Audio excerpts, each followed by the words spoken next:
Hello guys, good morning ulit. Ayan, after nating kumain, wala na naman pong magawa sa buhay dahil mag-isa lang ako dito. So ito na lang ang ating gagawin, pampalipas ng oras.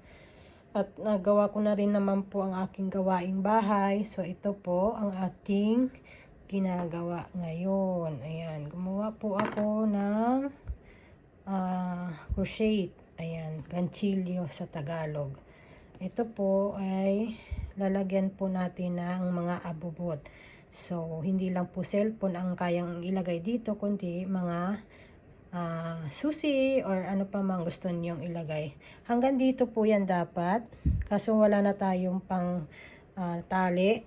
So, bibili ulit tayo para mano. Style po niya ay sling bag. Parang yan, ganyan. Ayan po ang ating gawa. Thanks for watching. Bye-bye. Sayonara.